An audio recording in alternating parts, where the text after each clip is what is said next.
Good evening, folks. Tonight, we re-diving into the surprisingly psychedelic world of recreational chemistry in ancient Egypt. The same civilization that gave us pyramids, mummies, and apparently parties wild enough to rival the worst choices of your college roommate. Between goblets of wine infused with blue lotus petals, clouds of incense thick enough to turn temples into smoke chambers, and recipes that could make a modern herbalist jealous, the Egyptians lived on that thin line between divine spirituality and let's just see where this goes.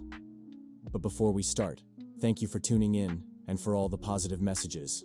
By popular suggestion, the structure of these episodes has been updated.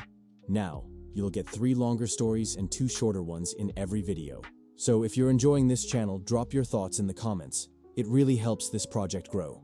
Now, dim the lights, set your TV or phone to a comfortable volume, relax, and let us talk about a society that was obsessed with cosmic order, but also with a kind of aromatic chaos.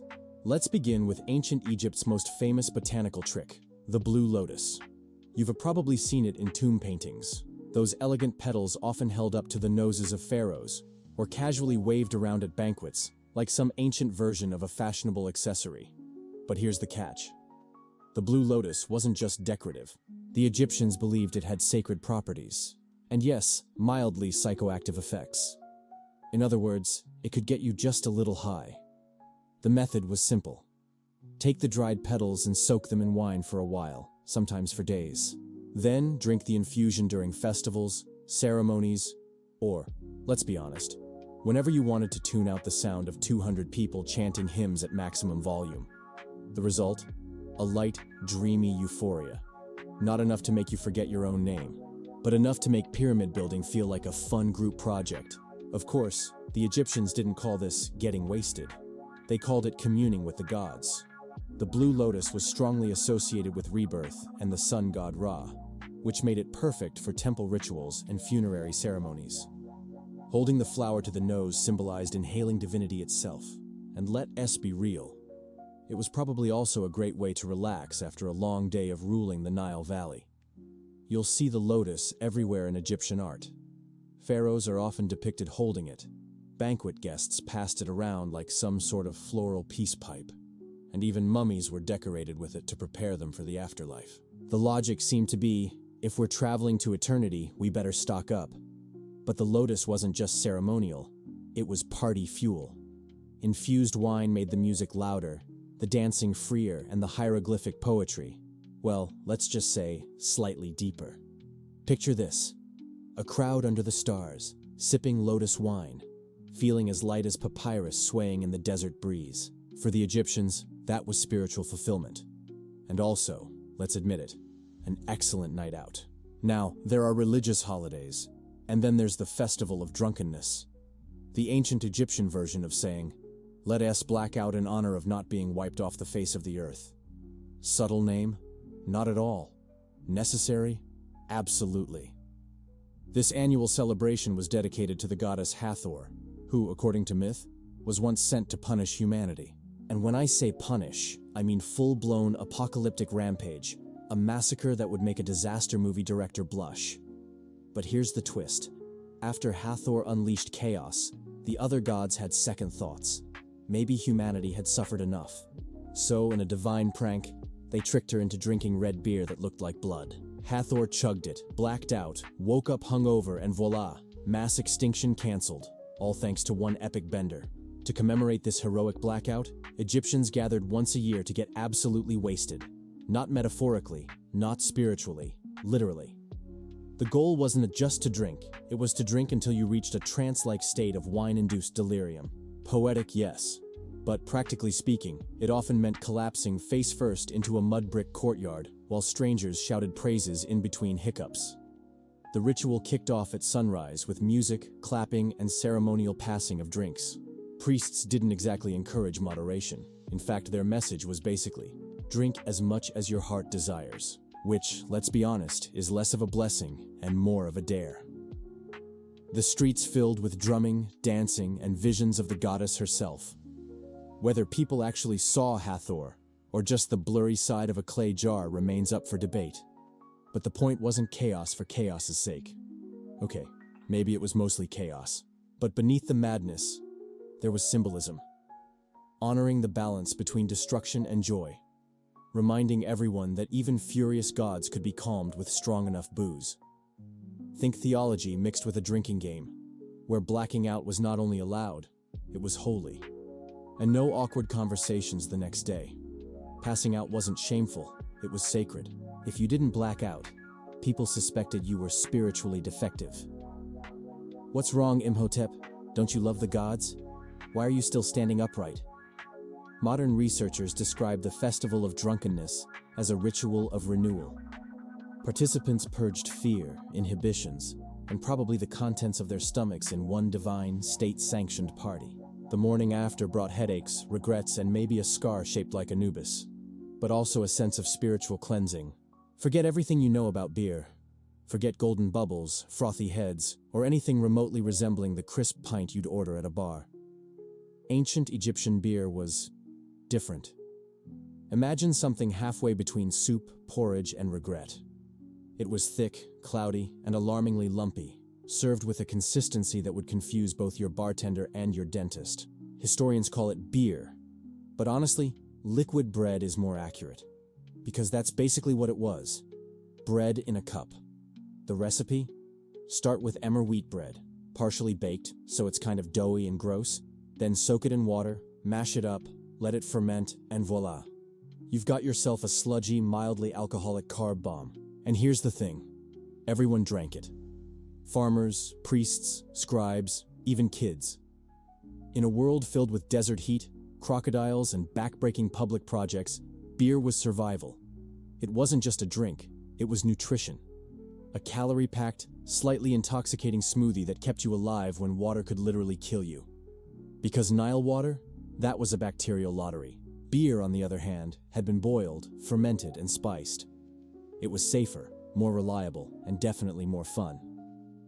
The flavor? Probably awful.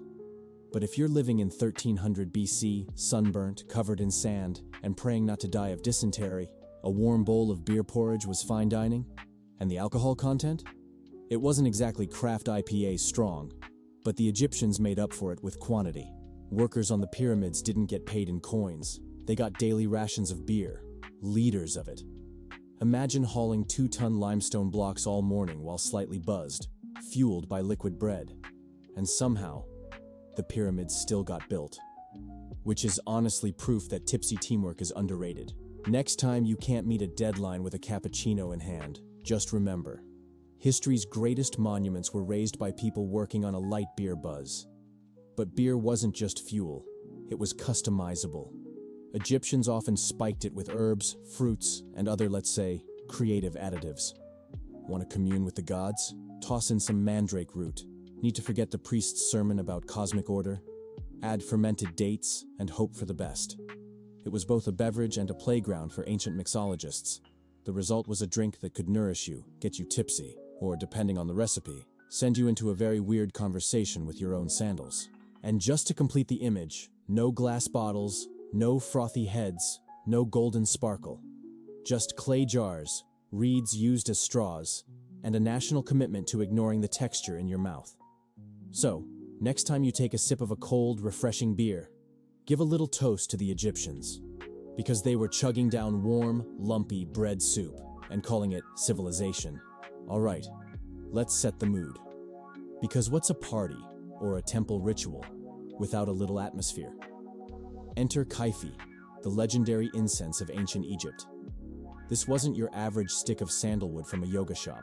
No, Kyphi was the Beyoncé of incense blends, complex, glamorous, and almost too much. The recipes varied from temple to temple, but most versions were like a cross between Grandma's spice rack and an apothecary's experiment gone wild. Ingredients included myrrh, honey, raisins, cinnamon, juniper, mint, wine, and basically anything fragrant that hadn't already been sacrificed to a god. The process? You'd mash, ferment, dry, and press the mixture into pellets. Then you'd burn them slowly, filling the temple with thick, perfumed smoke until everyone was either spiritually elevated or just very, very lightheaded. Kyphi wasn't just about making things smell nice. It was about purification, which translated meant, let us smoke this place up until we can to remember our sins, or last night, hangover from the festival of drunkenness. And remember, temples had no ventilation. That wasn't a flaw, it was a feature. You were supposed to sit in a sealed stone chamber while priests waved bowls of smoldering incense at your face. Picture it. You're shoulder to shoulder with sweating worshippers, chanting drones echoing off the limestone, while a priest fans a bowl of burning Kyphi like it's divine Fabrezi. At some point, visions weren't optional. They were guaranteed. Was it revelation? Was it mild carbon monoxide poisoning? Nobody cared. The gods got their offering either way. And Kyphi wasn't just for rituals. It was medicine, perfume, and spiritual elevator all rolled into one. Ancient sources claimed it cured snake bites, soothed insomnia, and improved mood, which, to be fair, is also what happens when you pass out in a cloud of cinnamon-scented smoke. Some recipes were absurdly complicated, like IKEA furniture assembly, but with spices. 16 ingredients, added at specific phases, under certain moon cycles. Honestly, it's a miracle anyone managed to make the stuff. But once lit, Kyphi's aroma drifted across the Nile like a holy fog, announcing something sacred was happening, or that someone was trying really hard to cover up the fish market stench. Even in death, Kyphi stayed around. It was burned during mummification, sealed in tombs, and probably responsible for at least one pharaoh being accidentally embalmed in what smelled suspiciously like gingerbread. Kyphi was Egypt's way of saying, if you can't drink it, burn it and inhale. If the Blue Lotus was Egypt's chill, zen friend, and Kyphi was the drama queen with a fog machine, then Mandrake was the uninvited guest who shows up, makes everyone nervous, and somehow still ends up in the medicine cabinet. The Mandrake root wasn't just a plant. With its forked, human-like shape, it looked unsettlingly like little people buried underground, tiny root humans just waiting to be pulled out. Even the bravest priests treated it with the kind of respect you usually reserve for a wild animal or a pharaoh in a bad mood. In Egyptian medicine, Mandrake had its uses. It was an analgesic, a sedative, and sometimes even an aphrodisiac, which is a terrifying combination if you think about it. Something that could make you sleepy and frisky and possibly dead, depending on the dose. The famous Eber's Papyrus, an ancient medical text, recommended Mandrake for insomnia, fertility, and heart conditions. Noble intentions, sure. But let's not forget that too much Mandrake could push your heart straight into cardiac arrest. See, Mandrake is packed with alkaloids like scopolamine and atropine, exactly the kind of chemicals that mess with your nervous system and occasionally convince you that your bed is melting. In small doses, it relaxed you. In larger doses, it was pure nightmare fuel. Imagine waking up at 3 a.m. convinced a crocodile wearing a wig was in the room. That's Mandrake. And then there's the myth of harvesting it. Later, folklore claimed that pulling up a Mandrake root would cause it to scream, loud enough to kill anyone who heard it. The solution? Tie the root to a dog, plug your ears, and let the poor animal yank it out while you prayed the neighbors didn't ask questions.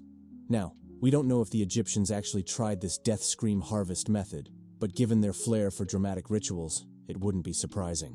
Whether used in fertility ceremonies, temple concoctions, or just by someone looking for a hallucinatory weekend, Mandrake wasn't your everyday herb. It was for priests, magicians, or anyone who didn't mind taking medical advice from a man covered in gold leaf and eyeliner. Handled carefully, it could induce sleep, dull pain, and inspire sensual poetry. Handled carelessly, and you'd wake up 3 days later convinced you were a scarab beetle with an important destiny. So yeah, Mandrake was less of a medicine and more of a gamble. A botanical Russian roulette with roots shaped like little people. Tucked away in the dusty scrolls of Egyptian medical wisdom, between cures for crocodile bites and advice about where to place amulets on inflamed body parts, there is a quiet little mention of Shemet. That's right, cannabis. When it came to pain relief, the Egyptians didn't always rely on divine intervention or chewing random weeds until their problems went away. Sometimes they reached for something greener, something a little more herbal. The Eber's Papyrus and the Ramesseum Papyrus both reference cannabis. It was usually applied for inflammation, sore eyes, and, brace yourself, gynecological complaints. Yep. Ancient Egyptian women may have had access to THC-infused suppositories. Imagine your local apothecary handing that out with a straight face. Now, before you picture pharaohs rolling joints or workers sneaking edibles, let's set the record straight. Cannabis in Egypt was usually ground into oils, mixed into ointments, or combined with honey for easier application. Medicinal, soothing, and probably delicious. Applied on the skin, pain relief, accidentally inhaled while burning in a temple incense blend? Well, suddenly the chanting makes a lot more sense. Was it recreational? Officially, no. Unofficially? Look, if you're running a civilization in 110-degree desert heat, surrounded by crocodiles, while hauling stones heavier than your entire family, who's going to judge you for a little herbal divine communion? Archaeological evidence supports the idea too. Residues of cannabis, along with opium and nicotine, have been found in mummies and burial sites. So either Egyptians were packing the most suspicious funeral offerings in history, or they were sending their loved ones to the afterlife with a very relaxed vibe. And let's not forget the priests. These guys were trained to chant for hours, interpret dreams, and inhale temple smoke until something definitely looked back at them. If cannabis was in the mix, it wasn't for fun. It was for facilitating communication with the gods. Translation: don't blame me. Ra told me to eat the honey jar. So while we don't have hieroglyphs of pharaohs passing blunts in the palace courtyard, we do have enough clues to suspect that cannabis wasn't just medicine. It was another tool in Egypt's vast spiritual toolkit, a way to blur the line between the mortal and the divine, or at least make hauling limestone feel like less of a nightmare. Somewhere in the shadowy corners of Egyptian temples, behind jars of dried lizards and jars of holy ointments, there was another prized substance: opium. Now, poppies weren't native to Egypt. They most likely arrived through trade routes from Cyprus, Crete, or elsewhere in the Mediterranean. But once the Egyptians got their hands on it, opium quickly became the superstar of their pharmacological lineup. Part miracle cure, part holy comfort, part, well, chaos waiting to happen. By the New Kingdom, opium was already carving out its spot as the world's favorite sedative. Pain relief? Check. Making childbirth slightly less terrifying? Check. Calming coughs, soothing intestines, and making temple chanting suddenly sound like it had a beat? Double check. Doctors, or more accurately, priest-physicians, administered opium in all sorts of creative ways. It could be mixed into drinks, rolled into pills, or even made into suppositories. Imagine a solemn priest telling you, "This will ease the divine tension in your spleen," while handing you the ancient equivalent of an opium capsule. But here's the thing. The Egyptians didn't call it opium. They spoke about mysterious extracts of the poppy, the same way modern food labels say natural flavors, which, let's be honest, is never reassuring. And while the medical side of opium was serious business, let us not pretend there wasn't a blurry line between healing and let us see what happens if I take one more. Wealthy Egyptians, especially those preparing for the afterlife, sometimes included opium in their burial kits. Because honestly, what better way to face the underworld than completely zen, blissed out, and too relaxed to notice that a scarab beetle is crawling up your nose? Of course, moderation was key. Used carefully, opium was a miracle. It dulled pain, calmed nerves, and gave priests the confidence to poke around with bronze surgical tools without being immediately punched in the face. Used carelessly, though, you turn the temple assistant into an interpretive dancer who swore the god Anubis was speaking through his sandals. Still, in a world full of toothaches, scorpion stings, and construction projects involving million-pound stones, a little poppy magic went a long way. And the Egyptians, ever practical, ever spiritual, saw no contradiction between medicine and mystery. For them, opium was both. So whether it was easing suffering, enhancing ritual, or slipping into a divine nap, opium was Egypt's imported secret weapon. A sleep-inducing passport to the divine, and sometimes a one-way ticket to chaos. Ah, wine. The elegant drink of the gods. In ancient Egypt, wine wasn't just a beverage, it was a statement. A toast to Osiris, a symbol of sophistication, a sacred libation. But don't be fooled by the graceful amphorae or the poetic inscriptions. Egyptian wine could hit you like a runaway chariot, especially when it came fortified with a few extra ingredients. Because here is the thing, the Egyptians weren't content with plain old fermented grape juice. No, they spiced it up, literally. Their wines were infused with blue lotus, mandrake, myrrh, frankincense, and basically anything that sounded vaguely mystical or dangerously experimental. To modern ears, those sound like essential oils you'd find in a trendy boutique. But to the Egyptians, they were turbo boosters for altered states of consciousness. And the stage for these concoctions? Religious festivals. Big ones. At the Festival of Drunkenness, for example, no one was sipping wine for the terroir. They weren't swirling glasses, sniffing aromas, or debating vintages. The whole point was to drink until you slipped out of this world and into something divine. The goal wasn't to be merry. It was to be somewhere between dimensions. Dancing, laughing, maybe convulsing, possibly hugging a priest in leopard skin. Medical texts even listed some of these wine mixtures as remedies. Headache? Try wine steeped with blue lotus. Achy joints? Maybe a vintage red infused with frankincense? Existential crisis? Definitely a priest-supervised blend, preferably on an empty stomach. And the gods got their share too. Temples offered barrels of wine to statues and deities. Tombs were stocked with amphorae to ensure the dead wouldn't go thirsty or sober in the afterlife. This wasn't table wine. Depending on the additives, it could calm you, numb your pain, or launch you into what can only be described as a psychedelic worship rave. And since everything was wrapped in ritual, no one questioned the dosage. If the room started spinning, you weren't drunk. You were in communion. If you passed out in the middle of a lotus garden, that was divine connection. Wine was more than a drink. It was a vehicle, a sacred Uber ride to the gods, sometimes dropping you off at enlightenment, sometimes at a nap, sometimes at a crocodile-headed deity who just wanted to vibe. For a civilization obsessed with order, geometry, and ritual, the Egyptians had a surprisingly open mind when it came to trance states. They didn't just tolerate them, they encouraged them. Except, of course, when it came to tax season. For the Egyptians, altered states of consciousness weren't a side effect. They were the main event. Trances, visions, possessions. These weren't medical emergencies.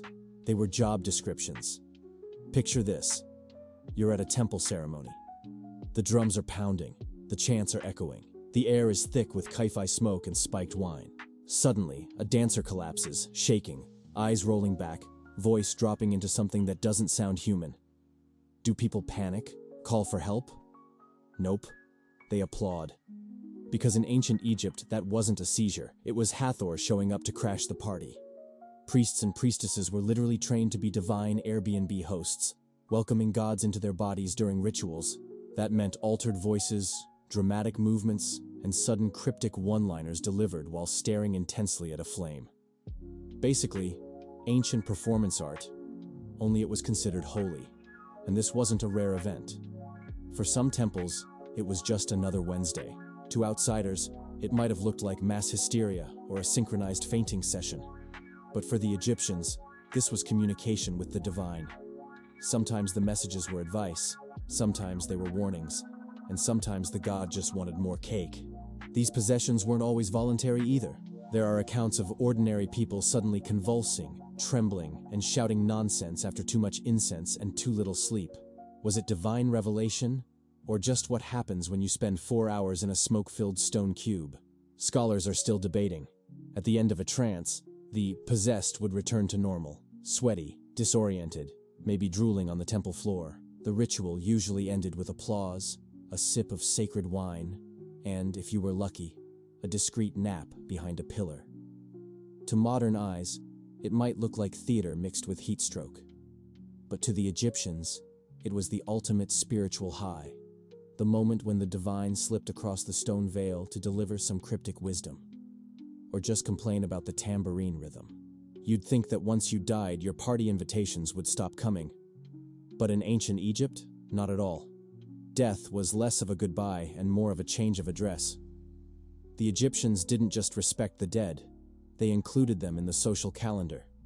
And the best example of this was the beautiful Festival of the Valley. Picture this: families packing baskets of bread, jars of beer, cuts of meat, and probably more booze than you'd expect at a gravesite. Then they march across the Nile to the West Bank, the land of the dead, where tombs dotted the desert cliffs like eternal Airbnb rentals. And what did they do when they got there? They picnicked, right outside the tombs, eating, drinking, playing music, and chatting with their deceased relatives. sometimes literally talking to the walls, hoping grandma approved of the pickled fish offering. Many tombs even had false doors, stone-carved portals meant for spirits to slip through. Food, drink, and incense were placed there as offerings, with the belief that the dead could enjoy them in spirit form, whether that meant actual ghostly feasts or just lingering aromas wafting into the afterlife. Nobody knows. But the point was clear. The dead were still part of the family. And this wasn't a somber event. It was lively. Think less funeral and more family barbecue at the cemetery.